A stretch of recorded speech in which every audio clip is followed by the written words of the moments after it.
Well, good evening, good morning, good afternoon, wherever you're listening from, anywhere in the world. My name is Gerard. I'm the host. This is the Spiritually Minded Man Show. And I have a very special guest today. His name is Kevin J. Knight. How you doing, Kevin? I'm doing great, Dale. How are you? I'm doing good. Now, this is raw. This is relaxed. This is no BS, but at the same time, just have a good time. I'm here. Kevin's here. What this show is about, the focus, actually, I started this a long time ago, was going to be men, then I want families, but it really is about men and the women who love them, their families, their community. We're here to support you men in everything in your life. We're going to talk about some things that maybe you don't want to hear, some issues, some things that you're afraid of. We don't care. We're going to get to what we call the naked truth, that you can get to a place where you can live a life full of passion, power, and godly purpose. How we're going to do that, we're going to teach you principles, life and spiritual principles. Hello, Spiritually Minded Man Show. And those principles are going to build your faith, and it's your faith, meaning whatever you believe and trust in, that's going to transform your life. So, Kevin, you got anything to say before I can introduce you? And I got a little bio on you, like everybody does. Okay. But we I just just want to say hear thank you for having me on. I appreciate it. It's good to get together with like-minded men of God and, just share our gifts and communicate with one another. So thank you. Oh, you're welcome. In fact, you and I met, and we can always get to bio, okay? But you and I met through a mastermind that we are in, marketing mastermind. In fact, we're going to be going up there at the beginning of next month, last year. So a quick plug, watch this. Craig Duswalt. How do you like the mastermind that we're in thus far? Oh, I'm loving it. I've been around about 6 months now. I've been in it. And just the opportunity, it's a community of like-minded people who want to help you with your business. And then, you're always looking for ways to reciprocate that. So I really like it. It's fun. It's nothing heavy, no drama. It's just, hey, how do we help each other? Yeah. At that next level. And what's crazy about it, we met in that, like he just shared, we met in that 6 months ago. And then I happened to go to a church that is close to my home, about 4 miles from my home. And guess who I see manning one of the booths? It's Kevin. So how'd you get to come to that church? Because that's a distance from your home. Yeah, it's a distance. Well, I heard about Tim's story through a podcast, Pastor Tim. And so it was one of those things where I listened. I'm like, man, his story just resonates with me. And so, the Spirit kept telling me, oh, I should go visit, because I did some research, found out he had a church out in Yorba Linda, Placentia area. And so, but, procrastination, I was comfortable where we're at. And then my God just led me to say, I got to do something different with the family. And so that was in March when I first heard about him. Then I would say Father's Day is in June, right? June. And so in June, I said, okay, we're going to do something different. And so I took the whole family on Father's Day, and then we haven't missed a week since. It was like, he said, fell in love. Yeah, it was just a calling. And so my kids loved the Sunday school. My wife loved the service. I love the worship, the service, everything. So it just fit right with us. Yeah, I love him because, I do life coaching, life business coaching, spiritual mentoring, and he's a life coach to the stars. So what he was talking about, I was like, man, this guy sounds like I talk to people. And so that's crazy. And then you meet him, you go, oh, he's so down to earth from Compton, like, what's up, brother? So I do like that. But it is a great church. And we're going to talk about that, about your faith in the Lord, and we'll share about that. But just a little bit about your bio. This is about Kevin. And I'm just going to read. This is organic. We're natural. We're not trying to be superstars and show you that we're polished and everything. If stuff messes up, it just happens. That's just life. We're going to roll with it, okay? That's just the way we roll. So, Kevin, one of the things that I didn't know until I read this bio, you got an MBA. That's the first thing I want to let you know. Congratulations on that MBA. He's a master business administration, but he loves entrepreneurship. I like that. You're an entrepreneur. So you're a leader. You're an influencer. I like that, influencer. There are a few keywords that describe national speaker, best-selling author, consultant at Kevin J. Knight. So through your brand, his brand, Kevin J. Knight, Kevin is not only building a community, but he's also building a movement. And that's what we want. We just don't want a community. We want to build a movement. These are people that are doing something. These are the movers and shakers. They're always building causes. They're always getting people together and doing something that is good, not just for themselves, but for their community and for the world. So I do like that. And you authentically connect with people. I can attest to that because that's how we got to talking. And you connect with people of many ages, diverse backgrounds, who crave more out of life. Notice, who crave more out of life. We're not just existing, but we're living life. That's what we want. So Kevin's one of those people like myself who inspires others who are ready to be challenged. So some of your products, you got speaking, books, consulting, you foster personal and professional transformation, and the goal of your brand, Kevin J. Knight, is to empower people to live on purpose. One of the things I say is passion, power, and godly purpose. I know that's what you're all about. You want to share a little bit, anything else that this is just a little tip of the iceberg, but anything else you want to add to that? Well, yeah, that's the one thing. My gift is, speaking, and then also just the leadership qualities that I picked up throughout the years through my mentors, and putting that into something that I can just help others get to where they need to be. So that's really I really look at people, meet with them. This is where you're at. This is where you deserve to be. Let's get you there. Yeah. So let me ask you then, what is, we're talking about influencing people, making a difference in people's lives, influencing them in a way that's better. So what is one of the ways or number one way that you would influence somebody? The first way I would influence someone is really understanding where they're at. A lot of people don't really understand that just because you have a track record, that can't be simply implemented for everyone else. So what I meet everyone right where they're at, understanding what do they see as challenges to themselves, really identifying what's been stopping them.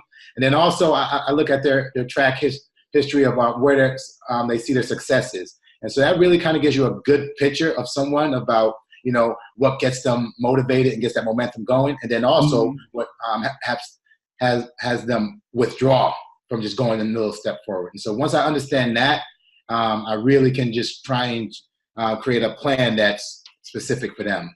Yeah. So when they're starting out, somebody just started out, you're an influencer, and you meet somebody and somebody loves entrepreneurship. I love entrepreneurship. I was doing that ever since a kid. Didn't know that what it was called, but you growing up in the 60s and you just knocking on doors, hey, you got any bottle caps? Hey, you got any bottles? We doing collecting tin cans, and we were hustling, baby. We were hustling. But nowadays it's a little different. We got the internet and all this technology and everything. So what is something that you would influence somebody just starting out? How would you share with them some advice or practical tips, to get started? Well, if somebody's just starting off, I advise them to find out what do they think makes them unique. Because like you said, there's so much out there that it's almost like a cookie cutter. Everybody, has that social media platform or whatever handle they want to do. They have the same taglines, signature lingos to say. And so I really I help people understand, but what do you want to say to the world? If you had only 2 minutes to declare to the world of what you were here for and how you're going to help them, what would you say?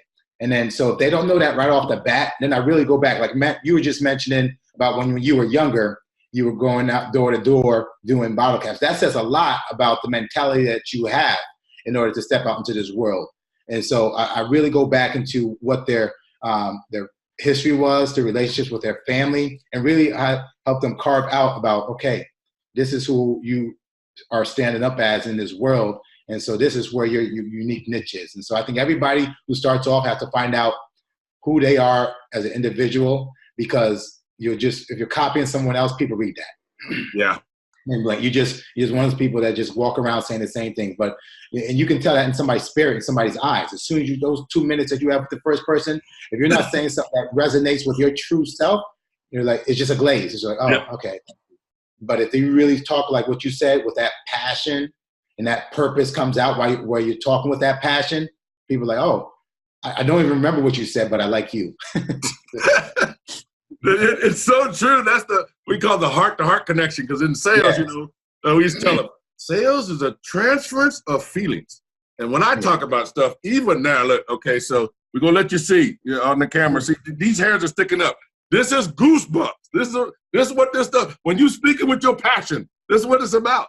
So I get excited, but I'm not like those other people excited and crazy, you know, where you just can't control yourself.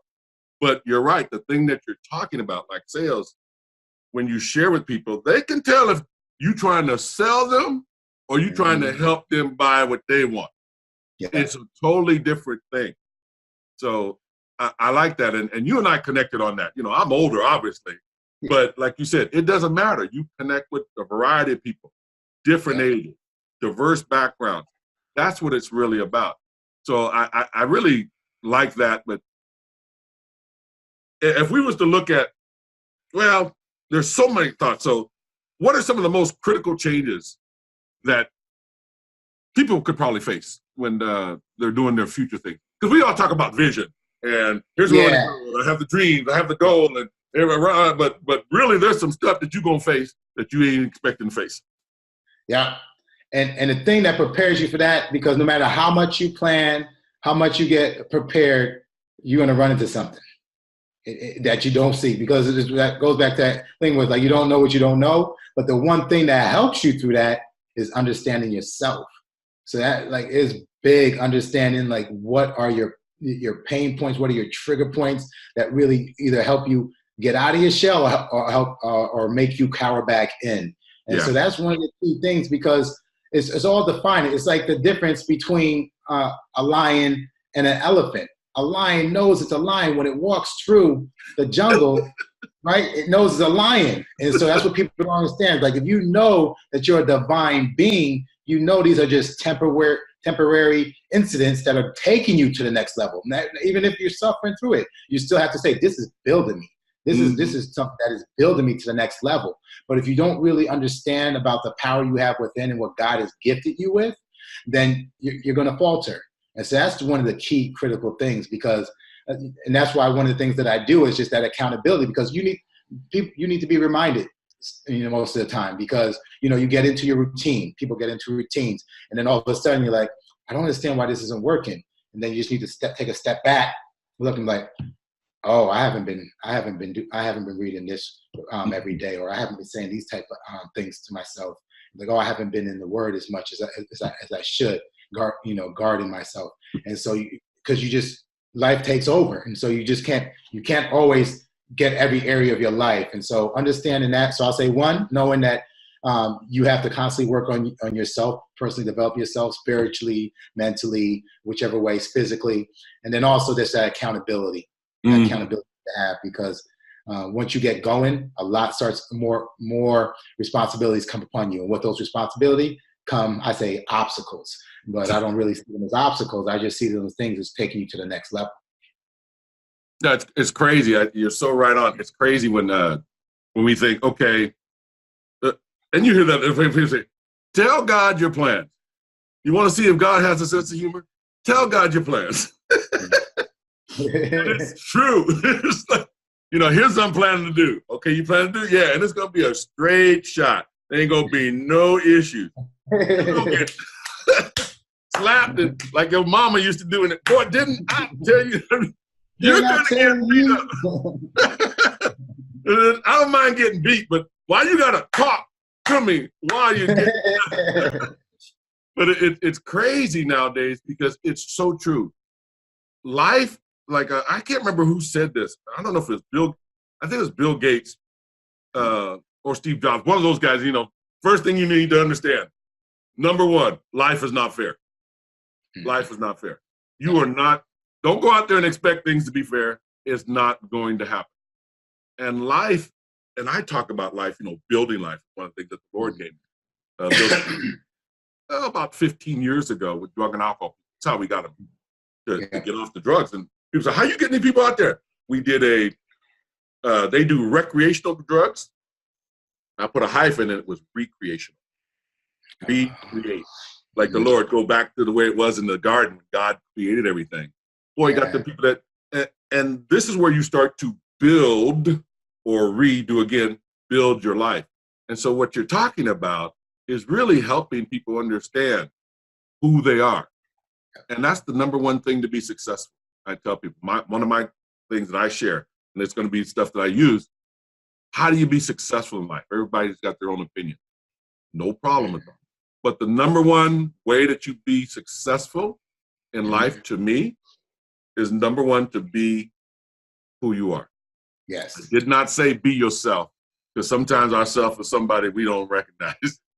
But Yeah. who you truly are, and that's what God has made you.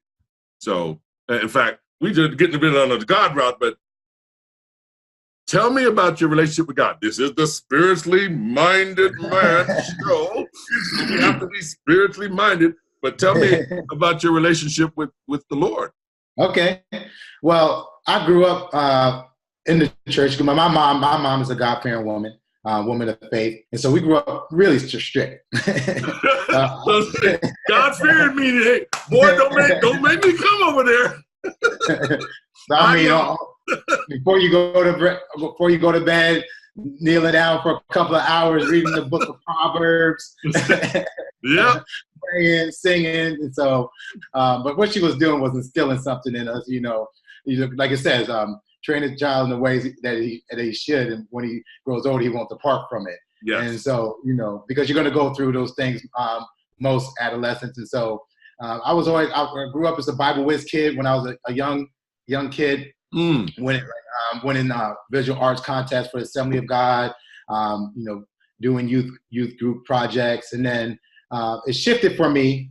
One thing I did take a step away from God because internally event happened to me where my sister was murdered, and so I blame God.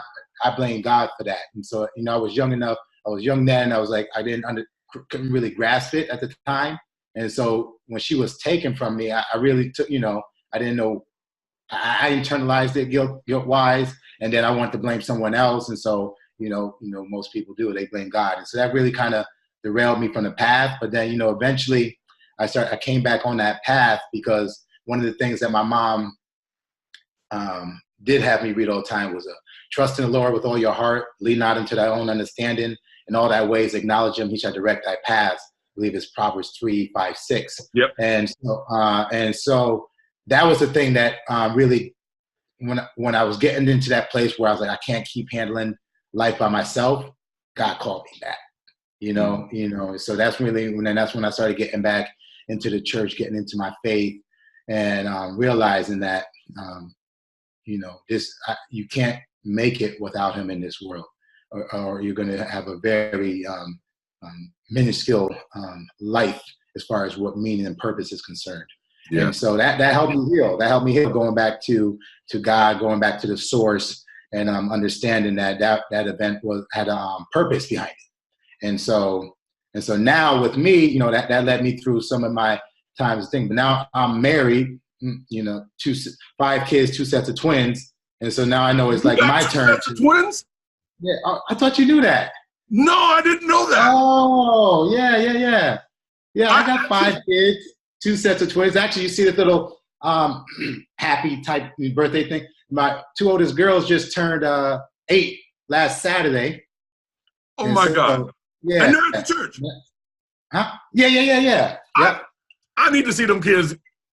Okay, yeah, you gotta see. I need to see them kids. A bunch of kids. It's kind of nice. We go to the same church, so Yeah, it was 2 sets of twins. So it's like my girls are 8 now. Then my first boy. He's turning 6 in this month. And then the 2 youngest are born a girl, and they're 2 about to turn 3. Oh my Lord. I didn't know you had 5 kids. Yeah. And you just the youngster too. But that's the way to do it. I don't mean to say that you're young, but yeah, what I mean. But no, so yeah. And so that's for me. And that's one of the things, like I told you, like I was doing the routine of like, oh yeah, let's just go to church. But it didn't have any meaning and purpose. And so when I came across the congregation, I was just like, oh, this is purpose driven. And this is something where the Spirit was just really speaking to the whole family. Yeah. So now I know, one of the greatest things is when my kids came home and they were singing B-I-B-L-E, and I was just like, and it just hit me. I was like, that's what I used to do. And I was like, wow, it's just like, almost, I stopped myself from crying. But I'm like, that's what God wants me to do. He just wants me to be there Pastor Tim says all the time, like the guide, guard, and govern, and it's just like, the best way to do that is with the word of God, you know? And so, and my mom knows that. And so and that's what she did for us. And now that's what I'm gonna do for my kids. And so, so I just believe that in order to untap your true potential and really gift it with all your might, you need the love of God inside of you to really just understand that we are servants here with a purpose, which is His will. Yeah. And that's what Jesus said in John 15. He said, look, let's have an understanding. I'm the vine, you growing out as the branch. And once you cut that off, apart from me, you can do nothing. Nothing. And, we all come to that place. I had to come to it, Christian at 15, but that's just the one side. You believe for a little bit, but then life. Yeah. And then you separate. But He never, as the word says, He never leaves you or forsake you. And like you said, events happen. And I really believe this. Events are God's ways to get your attention so that you come back to Him. Because you're not doing your own thing. Hey, you're part of everything else. And God goes, well, just wait.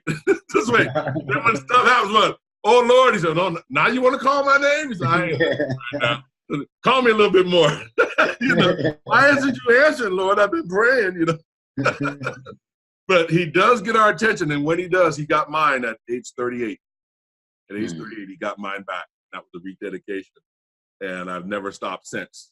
Then, that's when you're praying. That's when you're going to church. Now you're starting to raise your kids, like you said, training them up the way they should go.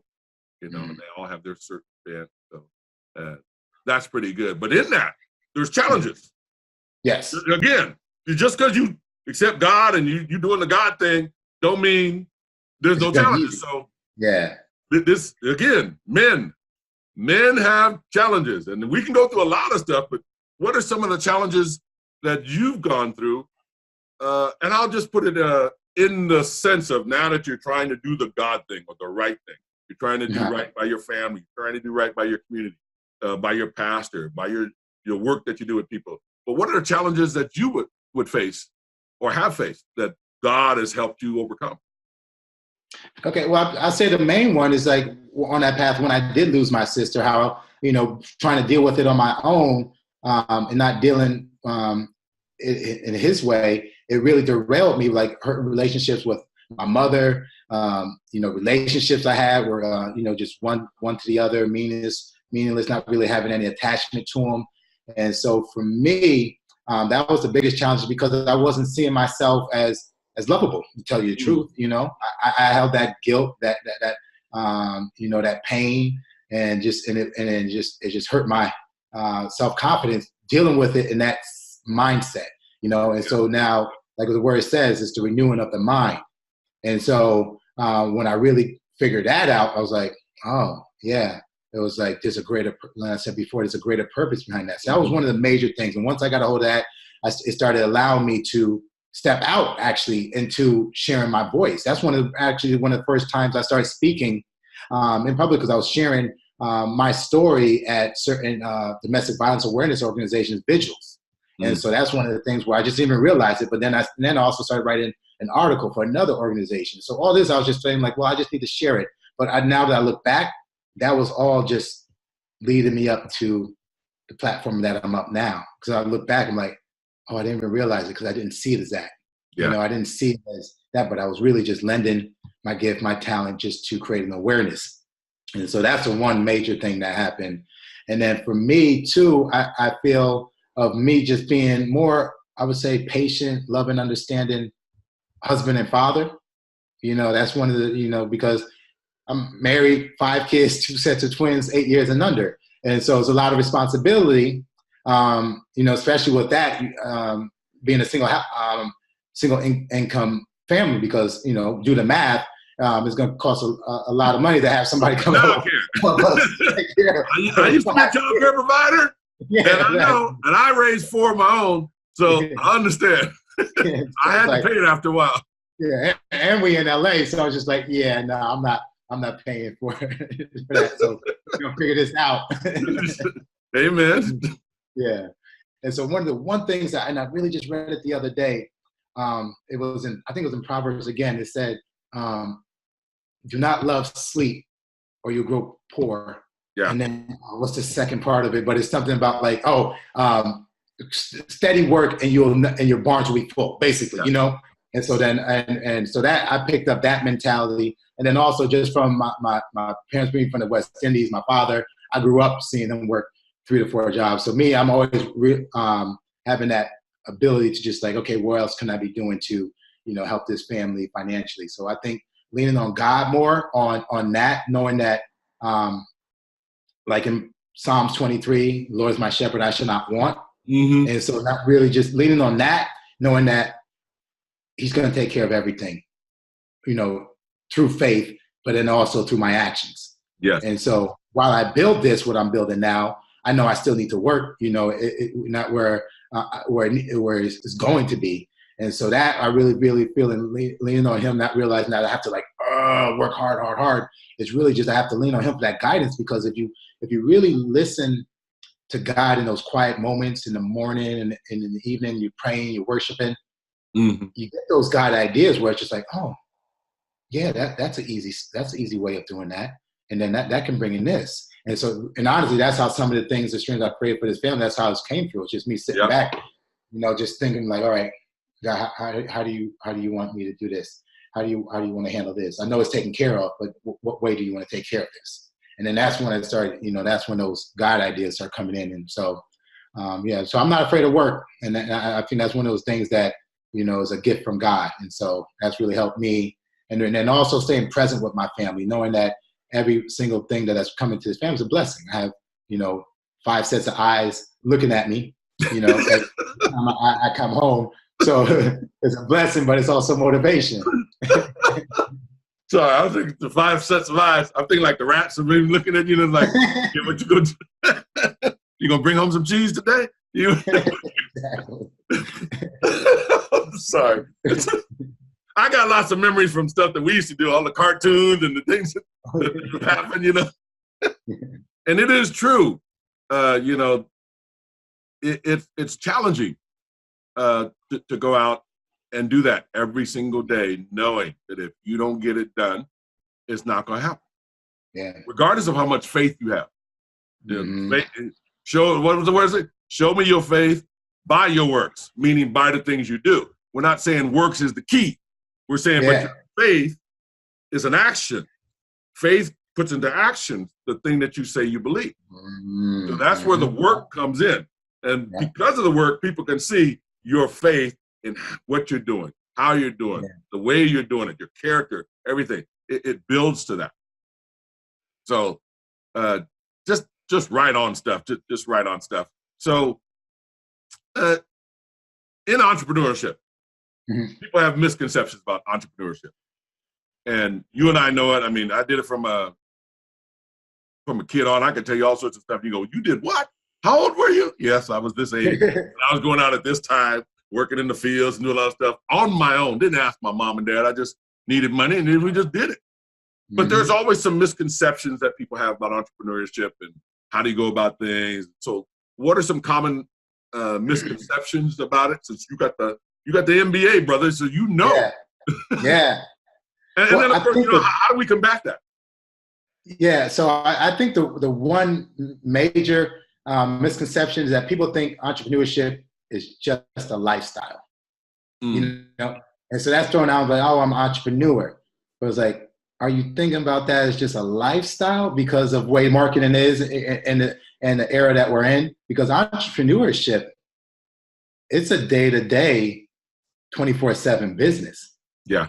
You know, anything that you go out and create outside of a corporate structure, you lose all of that, all of those resources. And so that falls onto you. So not only are you the CEO of it, you're the marketing, you're the human resources, you're the planning, your operations, your research. And so people think it's just, oh, well, I'm great at this, I can just do it and it'll just come. It doesn't. I mean, sometimes that happens. Sometimes, you know, somebody, but even after that, you still have to build something after that. If somebody do see a great talent, if you look at anybody with a great talent, they have a great business mindset. who's taking it to the next level. And so I think it's a misconception, it's a lifestyle, and people have to understand that it's a plan and work behind it. And so you really have to be specific. Like you said, you have the vision, but if that vision doesn't have a plan that you need to execute, it's not going to go far. And so that's one of the really key things that people need to understand. And it really starts off with a mindset, because I feel the way corporate is structured, you really don't have to give 110% to keep a job. You know, after about, I say, 3 to 6 months, most jobs have that, right? It's 3 to 6 months. Okay, you're off of probation. And then within those 3 to 6 months, you know what to do in order not to get fired. Yeah. Right? They really just test you like, hey, okay, I just did enough so I didn't have to get fired these past 3 to 6 months. Now that I'm here, it's more expensive for them to get rid of me than to keep me. And so you go into that low condition mode. So most people within that environment, they get bored because they're not really tapping into that true potential like we talked about before. Mm-hmm. So if you're really just settling, just going, having that, I call it that get by mentality. You know, I'm just doing enough to get by that. And so when you think that, like, oh, well, I can just do that. I can do this in the entrepreneurial world. Nah, it takes a lot more effort. I say it takes minimum 50 times more effort than what you're doing within the corporate world. And that's something I had to learn too, because even though I worked, I realized like, no, there's certain areas that I just have to become stronger in, or lean on somebody, get mentorship in. And so I would say that's one of the key misconceptions, is that it's just a lifestyle, and it's something that it's a business that you're building, not only from a structural standpoint of just all the certain business pieces that you need, but then mentality-wise of how you approach it and how you work it on a day-to-day basis. Yeah, and that's the mindset part. And I would love to continue. I just realized we're working overtime right now. Oh, man, this went fast. But real quickly, how can people get a hold of you? Website, email, phone number, anything you want to share before we exit today? Okay, yeah. So the main way they can get a hold of me is at my website, kevinjknightllc.com, kevinjknightllc.com. And then that's also my Instagram handle, kevinjknightllc. So and Knight is spelled? Yep. How are we spelling Knight? Yeah. Oh, yeah. Kevin, Kevin, J as in John, and then Knight, KNIGHTLLC.com. Yep. Got, because people go, Knight, how do we spell it Knight? You know? Yeah. N-I-G-H-T. That's what Knight in shining armor. Knight in shining armor. I like that. That's what we're supposed to be. But I want to thank my guest, Kevin J. Knight, for being on the show with me today. This has been the Spiritually Minded Man radio show. We're going to be here. Well, radio show. We're not radio anymore, but we're streaming now. TV. I used to have the radio show and got the podcast going on. But we're going to be here, and we're starting brand smacking new, and it's just going to be glorious. It's going to be glorious. So appreciate you being on the show with me today, and tune in for another amazing show. My name is Gerard. Thank you for being with us today. God bless. Bye-bye.